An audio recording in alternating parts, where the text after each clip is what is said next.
Now we must all get out and dig the river and the people and smell the world, said Neil, bustling with his sunglasses and cigarettes and leaping out of the car like a jack-in-the-box. We followed. On rails we leaned and looked at the great brown father of waters rolling down from mid-America like the torrent of broken souls bearing Montana logs and Dakota muds and Iowa vales and every conundrum clear to the Three Forks where the secret began in ice. Smoky New Orleans receded on one side. Old sleepy Algiers with its warped wood sides bumped us on the other. Negroes were working in the hot afternoon stoking the ferry furnaces that burned red and made our tires smell. Neil dug them. Hopping up and down in the heat, he rushed around the deck and upstairs with his baggy pants hanging halfway down his belly. Suddenly, I saw him eagering on the flying bridge. I expected him to take off on wings. I heard his mad laugh all over the boat.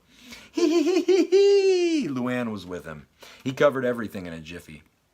He came back with the full story, jumped in the car just as everybody was tooting to go, and we slipped off, passing 2 or 3 cars in a narrow space. We found ourselves darting through Algiers.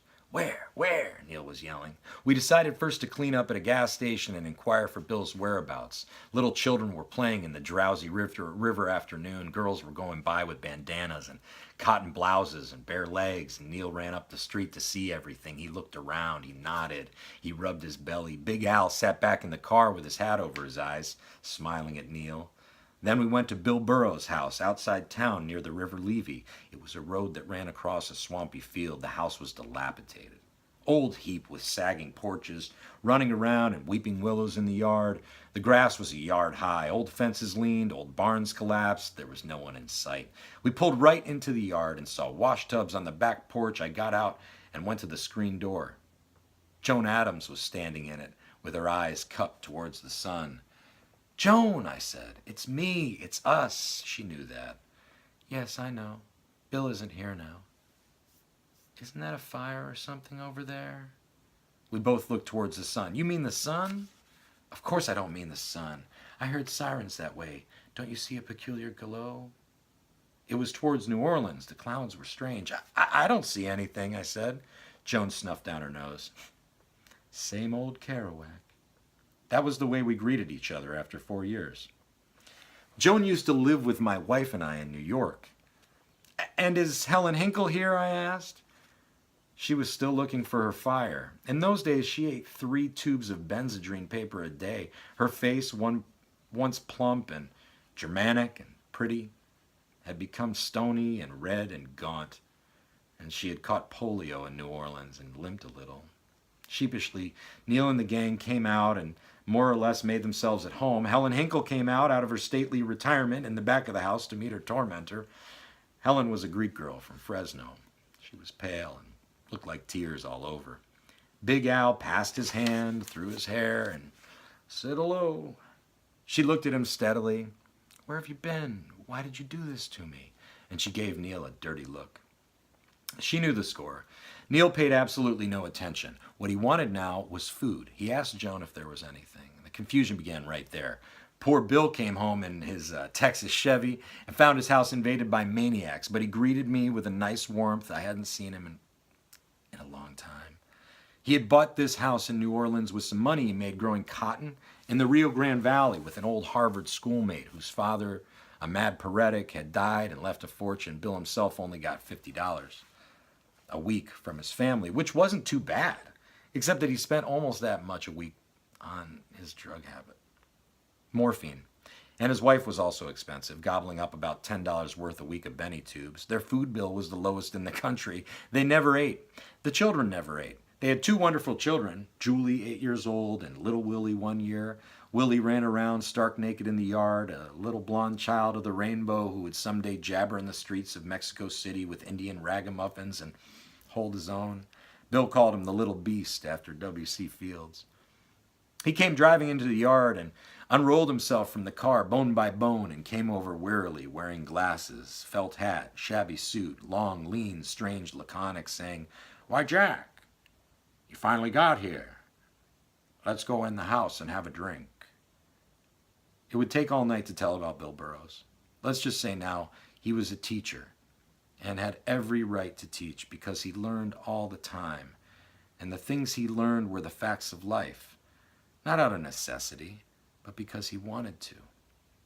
He dragged his long, thin body around the entire U.S., most of Europe, and North Africa in his time, only to see what was going on. He married a German countess in Yugoslavia to get her away from the Nazis in the 30s. There are pictures of him with big cocaine Berlin gangs with his wild hair leaning out. There are other pictures of him in a Panama hat surveying the streets of Algiers and Morocco. He never saw the German countess again. He was an exterminator in Chicago, a bartender in New York, summon server in Newark. In Paris, he sat at cafe tables watching the sullen French faces go by. In Athens, he looked out of his hotel window at what he called the ugliest people in the world. In Istanbul, he threaded his way through the crowds of opium addicts and rug sellers, looking for the facts. In English hotels, he read Spengler and the Marquis de Sade. In Chicago, he planned to go hold up a Turkish bath, hesitated just 2 minutes too long for a drink, and wound up with $2 and had to make a run for it. He did all these things merely for the experience.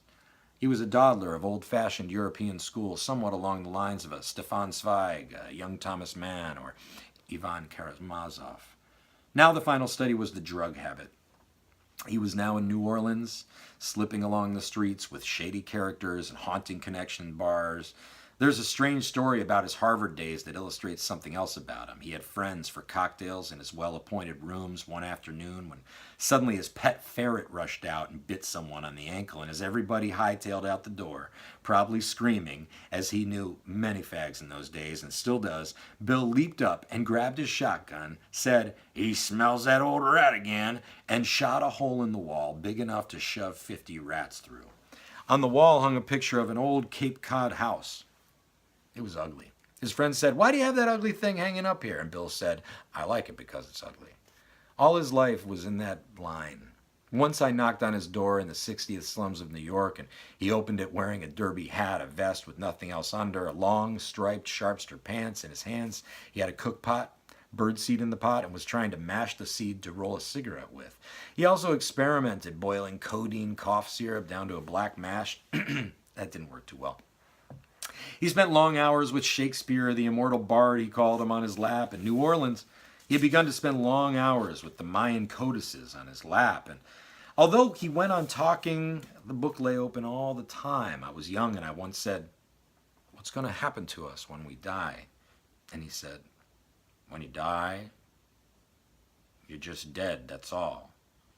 He had a set of chains in his room that he said he had used with his psychoanalyst. They were experimenting with narcoanalysis and found that Bill had 7 separate personalities, each growing worse on the way down, till finally he was a raving idiot and had to be restrained with chains. The top personality was an English lord, the bottom an idiot. Halfway he was an old Negro who stood in line waiting with everyone else and said, "Some bastards, some's ain't. That's the score." Bill had a sentimental streak about the old days in America, especially 1910, when you could get morphine in a drugstore without prescription, and Chinamen smoked opium in their evening windows, and the country was wild and brawling and free with abundance and any kind of freedom for anyone. His chief hate was Washington bureaucracy. Second to that, liberals, also cops. He spent all his time talking and teaching others. Joan sat at his feet, so did I, so did Neil, and so had Allen Ginsberg. We all learned from him.